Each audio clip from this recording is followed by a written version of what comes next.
Toronto, a diverse... d'avoir cette conférence gratuite pour vous. Et nous aimerions également remercier Azila Production qui est avec nous. Il s'occupe de tout ce qui est événements, mariage, tout ce que vous avez activités, vous pouvez les contacter, ils peuvent également vous aider. Donc on va commencer notre conférence qui est sur les changements apportés au système de droit d'asile au Canada. Avant de commencer, de rentrer dans le vif du sujet,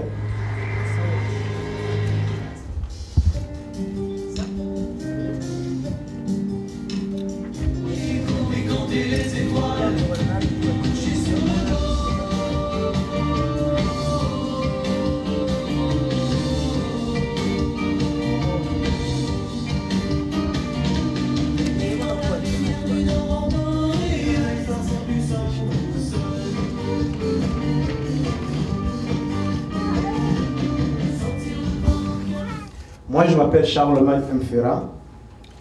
Je suis consultant agréé en immigration. Je suis membre du conseil de régulation des consultants en immigration au Canada. Donc, chaque consultant fait affaire doit avoir un numéro.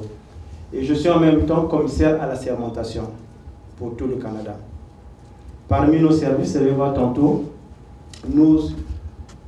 parmi nos services au Canada, nous organisons des conférences sur l'immigration comme celle-là. Nous faisons la sermentation des documents, les demandes d'asile, la catégorie de l'immigration de l'espérance canadienne.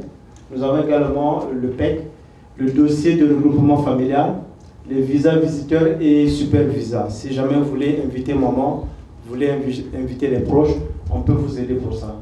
Et nous faisons des représentations à la section de l'immigration et à la section d'appel de l'immigration. Si vous connaissez une personne qui a été arrêtée, détenue par les agents de services frontaliers du Canada, vous nous appelez, on peut vous aider. En Russie, en Allemagne également. Donc nous avons des représentants dans chacun de ces pays que j'ai nommés. Nous en avons à Bielefeld, qui est en Allemagne. Nous en avons en Russie, en Ukraine, en Arabie Saoudite. Maintenant, nous en avons en Belgique également. Nous nous occupons également des travailleurs qualifiés, des travailleurs étrangers temporaires qui viennent ici au Canada pour travailler, et les candidats des provinces. Si votre dossier, on n'a pas la possibilité, ou bien vous n'obtenez pas les points requis pour le fédéral ou bien pour le Québec, nous avons l'opportunité et la possibilité de faire le candidat des provinces. Dans le cadre de notre conférence d'aujourd'hui, comme je vous l'ai dit tantôt, nous avons différentes conférences que nous allons organiser ici au Canada. Alors, la conférence que nous avions aujourd'hui, qui est les changements apportés au système d'octroi de l'asile, est l'une des premières des conférences que nous animons ici au Canada avec différentes communautés. Nous avons également une conférence qu'on intitule « La planification des niveaux d'immigration en 2013 ». Alors, dans cette conférence, nous vous expliquons c'est quoi les plans du gouvernement pour 2013. On a besoin de qui? Est-ce qu'on a besoin des étudiants? Est-ce qu'on a besoin des maçons? Est-ce qu'on a besoin des électriciens? Donc, nous aurons également une conférence sur les études au Canada et en Russie. Nous expliquons en détail comment faire pour venir étudier au Canada, quels sont les requis, qu'est-ce que le gouvernement demande pour venir au Canada. Et la dernière conférence que nous animons, c'est connaître le Québec et s'intégrer. C'est bien beau de venir au Québec. Il faut connaître le Québec, il faut s'intégrer et puis prendre sa place. Donc, dans le cadre de la conférence d'aujourd'hui, il y a 3 points clés de la conférence qu'il faut retenir. Nous allons parler du système d'immigration au Canada. Nous allons parler des audiences à la CICR, qui est la Commission de l'immigration et des statuts de réfugiés. Et nous allons parler également de considérations humanitaires, ou bien de considérations humanitaires, on va en parler. Nous allons parler de l'ERA, qui est le risque avant le renvoi, et puis le projet pilote qui est en ce moment en Ontario concernant les réfugiés. L'objectif de l'immigration est de permettre au Canada de retirer de l'immigration le maximum d'avantages sociaux, culturels et économiques. Donc, l'immigration, le gouvernement, en permettant aux immigrants de venir sur son territoire ou bien de venir s'installer au Canada, a un objectif. Donc, parmi ces objectifs, nous avons des avantages sociaux, culturels et économiques. Le Maroc, si vous avez, on traverse, on peut avoir le couscous qui est même vendu à Maxi. Donc, ça fait le côté socio et culturel qui enrichit également le Canada. S'agissant des réfugiés, dans l'article 3, l'objectif est de reconnaître que le programme pour les réfugiés vise avant tout à sauver des vies et protéger les personnes de la persécution, de remplir les obligations en droit international du Canada relatives aux réfugiés et aux personnes déplacées et affirmer la volonté du Canada de participer aux efforts de la communauté internationale pour venir en aide aux personnes qui ne sont pas chez eux, qui pour des raisons quelconques ont été obligés de laisser leur pays pour venir demander asile au Canada.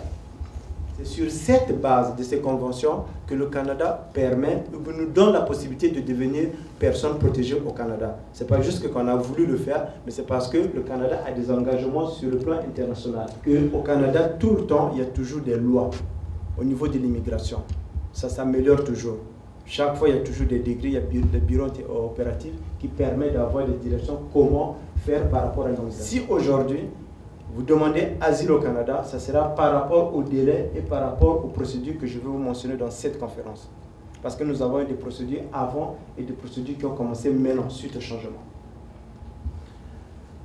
Le nouveau système d'octroi de l'asile est créé à la suite de l'adoption en juin 2010 de la loi sur des mesures de réforme équitable concernant les réfugiés et en juin 2012 de la loi visant à protéger le système d'immigration du Canada. Le Canada, qui est un pays démocratique, n'est pas comme les autres pays, là où le président se met debout, il décrète, il signe. Le Canada, ce n'est pas comme s'il y a des lois. Dans le cadre de ces changements, ce sont des fonctionnaires qui prendront dorénavant les décisions relatives aux demandes d'asile. Donc quand vous allez à la CICR, c'est maintenant les fonctionnaires qui sont là-bas qui prennent des décisions. Ensemble, les changements permettront d'accélérer le traitement des demandes d'asile, c'est-à-dire on prendra des décisions beaucoup plus rapides pour protéger les personnes. Tantôt, nous allons voir que par le passé, pour qu'une personne de sa demande d'asile juste à personne protégée, dans le cas du nouveau système, il obtiendra la protection beaucoup plus rapidement, comme on l'a dit. Donc ça ne prendra plus beaucoup de temps comme avant. Ce qui revient à dire que le Canada ne se ferme pas, mais plutôt le Canada donne l'asile le plus vite possible à des personnes qui en ont besoin. Parce qu'on a tous entendu, on a lu que ça se ferme, on ne peut plus émigrer au Canada. Beaucoup de personnes m'appellent, ils me le demandent. Non, le Canada ne se ferme pas, mais le Canada donne la possibilité d'avoir l'asile le plus vite. Donc si une personne est au Canada, il est rentré parmi ces trois catégories. La première catégorie, c'est là où nous avons les travailleurs qualifiés. On veut bien les accueillir, on veut bien les avoir avec nous, mais ils doivent passer par les procédures administratives concernant les visas. Donc, une personne qui a son visa, qui vient au Canada, a tout son droit à l'aéroport de demander asile. Il n'y a rien de plus. À deux volets par rapport aux obligations internationales du Canada. Il y a le volet à l'extérieur du Canada, qu'on appelle des réfugiés outre-mer, outre-frontière. Et puis nous avons des réfugiés à l'intérieur. Les réfugiés à l'extérieur, ce n'est pas le thème de notre conférence, mais je vais en parler un tout petit peu.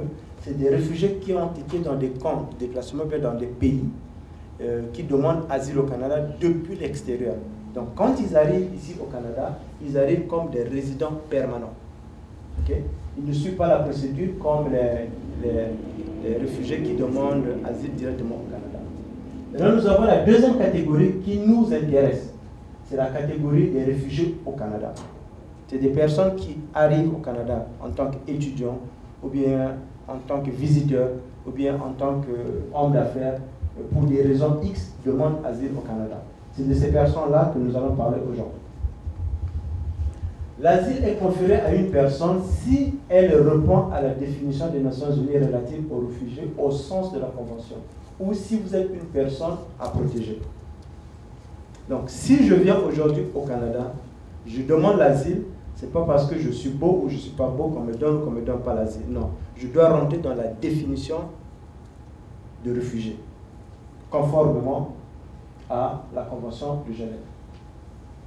C'est quoi un réfugié? Un réfugié au sein de la Convention des Nations Unies est une personne qui se trouve hors de son pays d'origine ou de résidence habituelle et qui ne veut pas y retourner parce qu'elle craint, avec des raisons, d'y être persécutée du fait de sa race, de sa religion, de ses opinions politiques, de sa nationalité, de son appartenance à un groupe social particulier, par exemple, en raison de son orientation sexuelle ou parce que c'est une femme. Je n'ai pas dit que toutes les femmes doivent venir demander asile au Canada. Ce n'est pas ce qu'on a dit. Je vais vous expliquer. Un réfugié, ce n'est pas la personne qui n'a où partir, qui vient au Canada, qui doit se sentir mal à l'aise par rapport aux autres parce que c'est un réfugié. Ce n'est pas celui-là. Ce n'est pas un mendiant. Le consultant en immigration, il est spécialisé en droit d'immigration. Si vous remarquez dans les sites des consultants en immigration, bien les sites des cabinets, et nous avons parlé également de la demande d'asile, une fois que ça a été tranché, en cas de refus, qu'est-ce qu'on fait? Est-ce qu'on repart en producteur de réfugiés ou parce que le ministre est d'avis que le pays a un système judiciaire indépendant et droit démocratique? Supposons que vous arrivez de la France. Vous demandez asile au Canada. Le ministre a le pouvoir, et nous allons voir tantôt la liste, de désigner comme pays d'origine désigné. Et si vous êtes membre, vous allez passer par le système express, c'est-à-dire votre demande, ça sera vu en 45 ou bien en 30 jours, dépendamment où est-ce que vous avez fait la demande d'asile. Moi, ma question, c'est que le domaine de l'immigration est un domaine qui est délicat, je dirais, parce que ça demande des connaissances de la loi, tout consort. Est-ce que les consultants en immigration ont vraiment une formation pour savoir qu'ils vont prendre soin des gens qui viennent, qui sont ignorants, je dirais, de la loi canadienne? Parce qu'à ce moment, ils sont dans les mains des consultants. Mais des formations, je dirais, de mise à jour ou bien de suivi pour savoir que les gens ont resté compétents pour bien représenter ces gens qui viennent, qui ne connaissent pas la loi. L'agent de l'immigration qui vous donne le visa, bien qu'il refuse, il travaille là-dessus. La formation des consultants en immigration nous permet exactement de connaître par rapport à la loi qu'est-ce qu'il faut faire pour venir au Canada, ou bien qu'est-ce que la personne n'a pas fait correctement et qu'est-ce qu'il doit rectifier. Donc, quand un client vient me voir, je vais venir étudier au Canada. Je connais les dispositions de la loi, je connais le règlement, je connais les articles de la loi. Qu'est-ce qu'il doit faire pour venir ici? Et quel papier, quel formulaire il en a besoin? Les mêmes papiers que moi je vais lui recommander ou bien on va remplir avec lui, c'est ce que l'agent d'immigration va lui demander. Moi je sais en avance comment pense un agent d'immigration parce que nous avons la même formation. Maintenant, concernant le deuxième volet de votre question, est-ce qu'il y a un suivi concernant les consultants fantômes? Je vais vous dire que non seulement l'immigration est devenue beaucoup plus sélective et intelligente, mais il y a beaucoup de mesures qui sont prises à ce niveau-là. Nous sommes des membres du Conseil de réglementation des consultants en immigration. Ça veut dire quoi?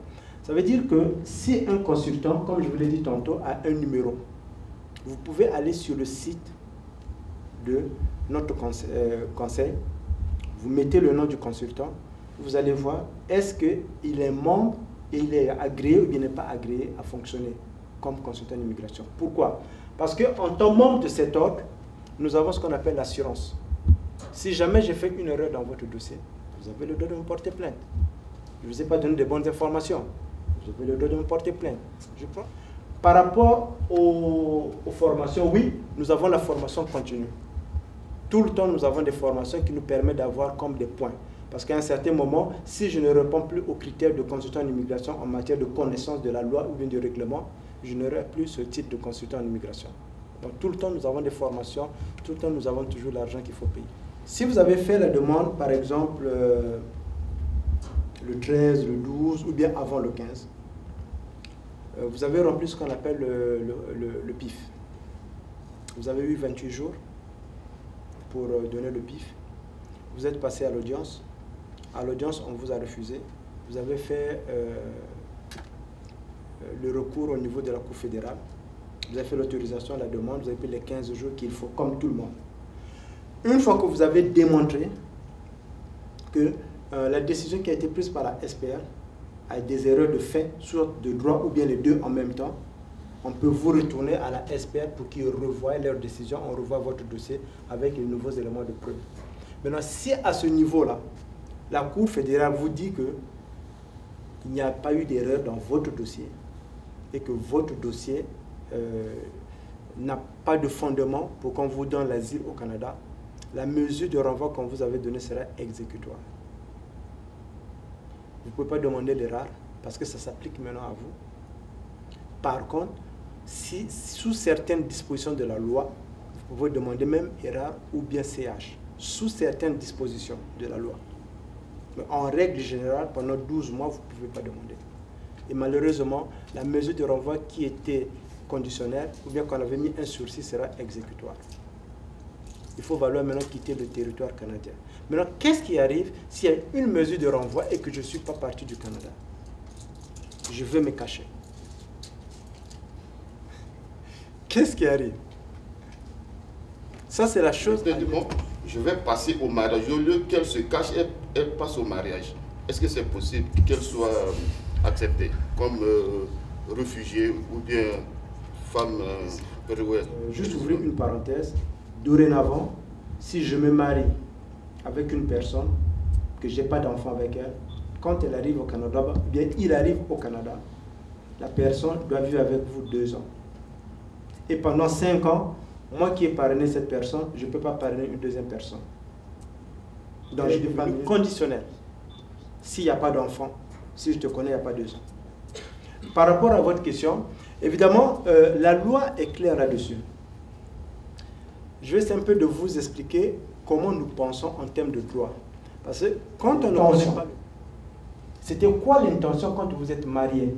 L'agent qui va traiter le dossier va voir votre intention directe. Est-ce que le mariage, c'est juste pour avoir les documents? Est-ce que c'est ça l'objectif du mariage? Point d'interrogation. Est-ce que je me suis marié? Évidemment parce que je n'avais pas le papier, mais j'aime la personne. Point d'interrogation. C'est en ce moment que vous venez nous voir, on fait votre dossier et on va aller se battre pour vous. Mais sinon, ce n'est pas une option pour dire que moi je vais me marier pour rester au Canada. Non. Il y a des gens qui se sont mariés, mais qui sont en ce moment en Afrique. La femme est restée ici.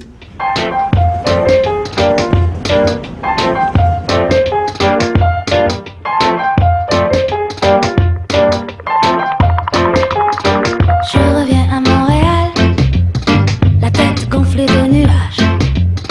C'est le transit d'Amsterdam qui s'est chargé du glaçage. Et je reviens à Montréal, le corps tatoué de visage. Des anges dandys aux danses plumage ont mis en lumière mon passage. Le soleil inonde le terminal, le dop fait danser